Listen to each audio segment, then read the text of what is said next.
Good morning, everyone. I am Jhon from Gulle, and I am the reporter of group number 12, which we've assigned the Go language. So let's proceed. Go lang, or which we are called Go language. So let's go. Overview of Go language. So, Go language is a general purpose programming language. So when we say general purpose, multi-core na siya, which means ang mga useful characteristics sa uban nga language is naa na diri. So, combine na siya sa uban nga language which is the Java, C++.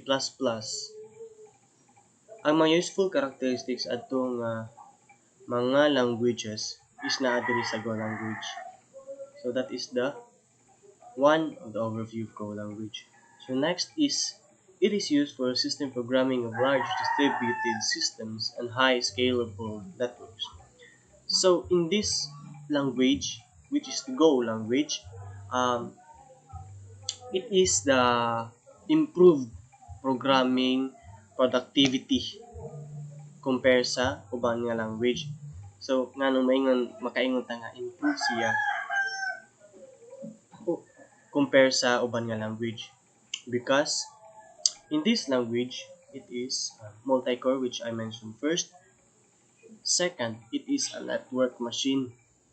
And lastly, which is importantly, it mudawat siya og large code bases. Mao ni siya giingon why it is used for system programming of large distributed systems and high scalable networks. So next is it is preferred for cloud services and complex backend technologies. Lastly, concurrency. So in this language, dali ra siya ni popular compare sa uban nga language. So sa kani manggod nga language, from the word multiple tasks simultaneously, mao ni siya ay naka-advantage or mao ni siya ay una nga rason nganong kani ni popular kaysa uban in a short time. So let's proceed to the brief history of Go language. Go was developed by Robert Wismer, Rob Pike, and Ken Thompson. Go was originally developed in 2007 but was not released till 2009. Go was developed to replace C++ and Java in the field of app development because the useful characteristics of Java language and C++ language was combined in order to form a Go language. It was reliable, was best suited for distributed systems, cloud services, and complex backend technologies. The main feature of Go, which made it popular, was coroutine, which was better than Java threads. Coroutine was cheap, faster, and provided with easy communication between coroutine, which lacked in threads. So when we say coroutine, it is a function siya nga capable in running concurrently with other functions. That is why it is faster and provided with easy communication. So, next, let's proceed. Let's proceed to advantages of Go language. So, there are 6 advantages of Go language. First is the powerful library. So, um, there are 8 libraries nga powerful gayud, mga popular nga libraries. So, ato na siyang i-discuss. The first one is the GoKit libraries. So, ang GoKit is popular ni siya nga library which is related to microservices. So, which means GoKit is meant to fill the gap for functions such as RPC safety, infrastructure integration, system observability, and program design. So, next, one is the GORM or GORM. So, this library mag-help na siya nimo to convert data between incompatible type systems. So, mo ni siya mo convert og data nimo. Next one is the third one is the CLI or CLI. It is a simple and fast package for building command line apps for Go. The fourth one is the Vegeta. It is a versatile tool used for HTTP loading testing. It was designed particularly for testing HTTP services with a constant request rate. The fifth one is the Fuzzy.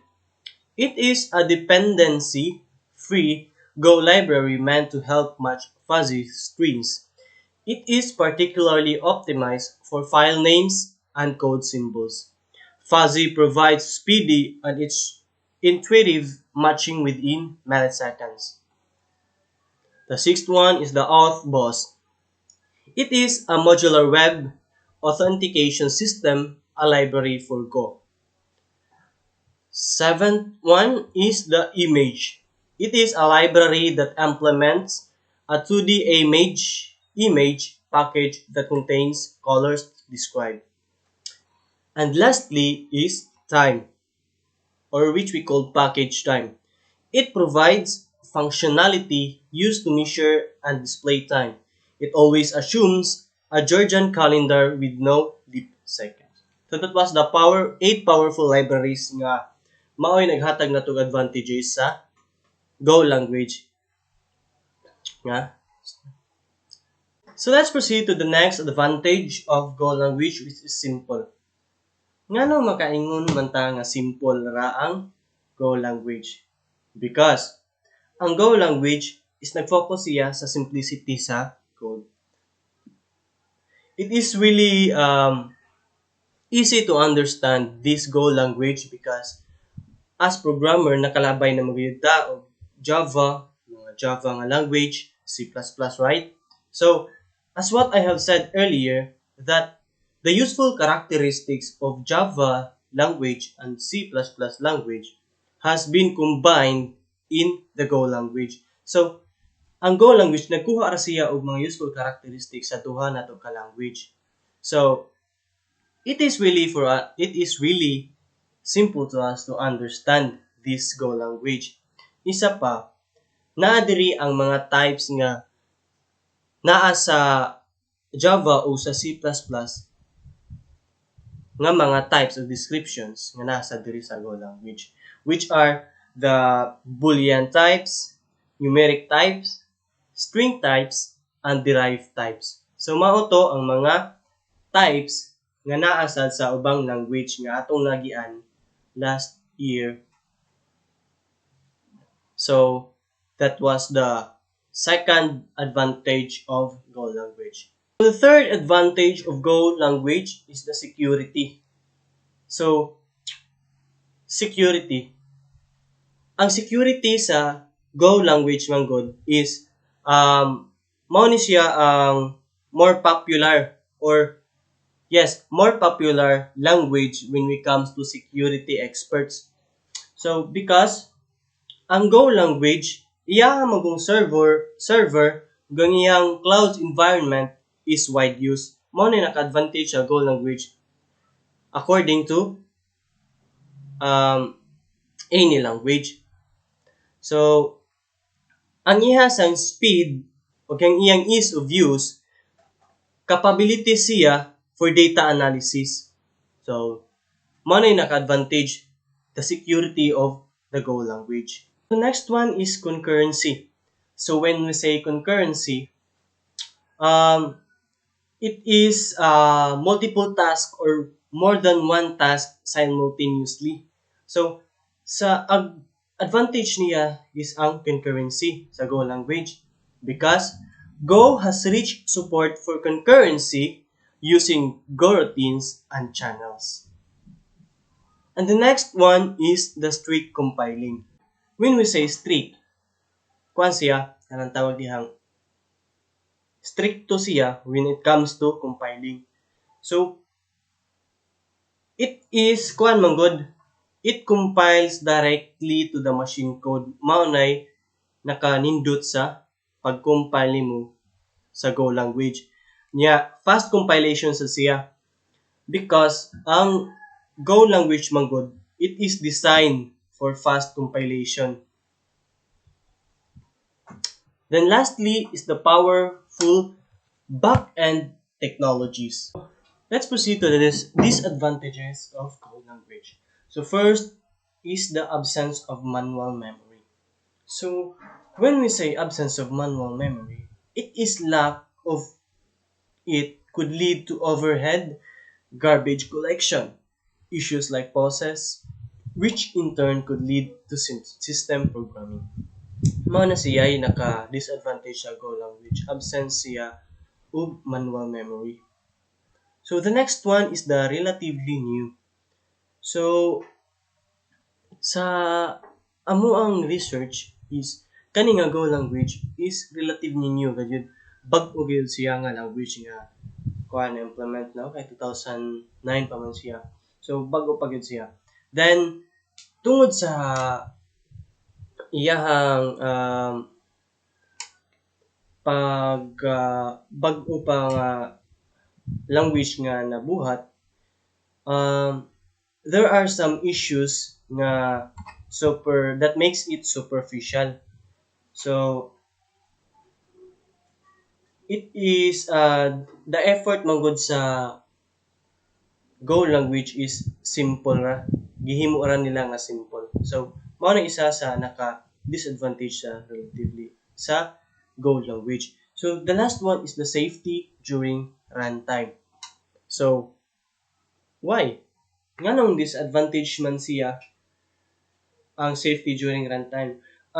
Kay bisan nakabaw ta ganina nga more popular siya sa when it comes to security.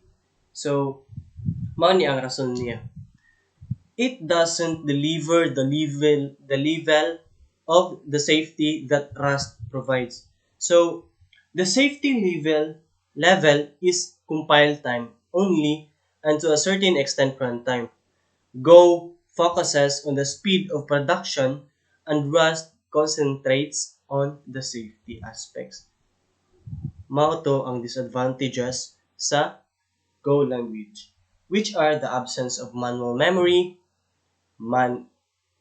relatively new, and the safety during runtime. And the next is the popular companies using Go language. So, mao ni siya ang mga kumpanya nga mogamit sad sa Go nga language. The Google. Second one is Dailymotion. Third one is Uber. Fourth one is BBC. Fifth one is SoundCloud, Twitch, Fabric, and Medium. So that is the popular companies nga nigamit sa Go language. And the last one is the programmable applications, which are the operating systems, compilers and interpreters, large distributed systems, highly scalable networks, complex back-end technologies, cloud services, web applications, and lastly, the system-level programs. So, these are the reference of our research, and thank you everyone for watching, and God bless us all. That's all for our Go language. God bless.